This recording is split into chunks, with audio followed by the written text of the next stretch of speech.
ఏ రోజు వేస్తే ఇంటికి క్షేమం కలుగుతుంది, ఇంట్లో లక్ష్మీదేవి స్థిర నివాసం ఏర్పాటు చేసుకోవాలి అంటే ఏర్పాటు చేసేటటువంటి ఆ సాంబ్రాణి గుగ్గిలం ధూపం ఎలాంటిది అయి ఉండాలి, ఎలా వేయాలి, ఏ సమయంలో వేయాలి, వ్యతిరేక శక్తులన్నీ కూడా పలాయనం చిత్తగిస్తాయి.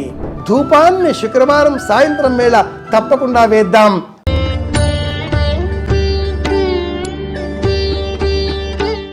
శుభమస్తు. శ్రీరామ జయం. భక్తివన్.com అందించే సందేహాలు సమాధానాలలో సాంబ్రాణి ఏ రోజు వేయాలి, ఏ రోజు వేస్తే ఇంటికి క్షేమం కలుగుతుంది, ఇంట్లో లక్ష్మీదేవి స్థిర నివాసం ఏర్పాటు చేసుకోవాలి అంటే ఏర్పాటు చేసేటటువంటి ఆ సాంబ్రాణి గుగ్గిలం ధూపం ఎలాంటిది అయి ఉండాలి, ఎలా వేయాలి, ఏ సమయంలో వేయాలి, ఇలాంటి పలు ప్రశ్నలకు సమాధానం తెలుసుకుందాం. దశాం గంగుగ్గులోపేతం సుగంధం సుమనోహరం ధూపం దాస్యామితే దేవా అంటూ ఆర్ష విజ్ఞానం పూజ నిర్వహించేటటువంటి క్రమంలో ధూపం సమర్పించేటటువంటి ఉపచారాన్ని 11వదిగా మన ముందు ఆవిష్కరిస్తుంది. శుక్రవారం నాడు ధూపం వేసినట్లయితే ఆ ఇంటిలో అఖండమైనటువంటి సిరి సంపదలు కలకాలం స్థిరంగా ఉంటాయి అని కూడా ఆర్ష విజ్ఞానం సాధనా రూపంలో వివరిస్తుంది. శుక్రవారం నాడు సాయంత్రం సమయం సూర్యాస్తమయానికి 28 నిమిషాల కంటే పూర్వం ఉజ్జాయింపుగా అరగంట ముందు 5:30 నుంచి 6:30 ఈ మధ్య సమయంలో ప్రదోష సమయం అంటాం. ఈ సమయంలో తప్పక సాంబ్రాణి గుగ్గులం వేయాలి. పోగ వేయడం ఒక పద్ధతి.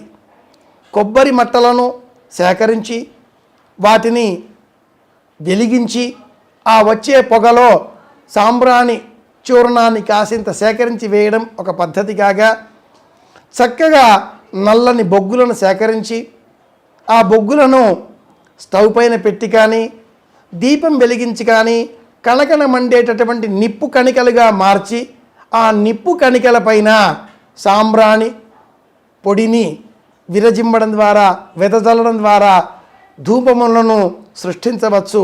ఈ ధూప మేఘముల ద్వారా ఇంటిలో ఉండేటటువంటి నెగటివ్ ఎనర్జీ వ్యతిరేక శక్తులన్నీ కూడా పలాయనం చిత్తగిస్తాయి. ఆగమార్థం తు దేవానాం గమనార్థం తు రక్షసాం. ఉదయం వేళ దేవతారాధన చేసేటటువంటి సమయంలో మనం ఘంటానాదం చేస్తే ఆ ఘంటానాదం ద్వారా వెలిగేటటువంటి ప్రకంపనల ద్వారా దుష్టశక్తులు ఏ విధంగా దూరమైపోతాయో అది ఉదయం వేళకు సంబంధించినది కాగా, ప్రదోష సమయం సాయంత్రం వేళలో మనం వెలిగించేటటువంటి ఈ నిప్పు కణికలపైన వేసేటటువంటి సాంబ్రాణి పౌడర్ పొడి ద్వారా వెలువడేటటువంటి ధూపం ఆ ఇంట్లో ఉండేటటువంటి సమస్త ప్రతికూల శక్తులను పలాయనం చిత్తగించేలాగా చేస్తుంది. సానుకూల శక్తులకు స్వాగతం పలుకుతుంది. సానుకూల శక్తులతో మమైక్యమై మనది అయినటువంటి ఆత్మవిశ్వాసాన్ని ఆత్మబలాన్ని పెంపొందింపజేసుకుందాం. అందరి క్షేమాన్ని కోరుకుందాం. ధూపాన్ని శుక్రవారం సాయంత్రం వేళ తప్పకుండా వేద్దాం. మరింత ఆరోగ్యంగా ఆనందంగా ఐశ్వర్యదాయకంగా మరిన్ని సందేహాల నివృత్తి కోసం మళ్ళీ భక్తివన్.com ఛానల్లో మళ్ళీ కలుసుకుందాం. కాకునూరి వెంకటరమణయ్య గారి పెద్దబ్బాయి కాకునూరి సూర్యనారాయణమూర్తి. శుభమస్తు.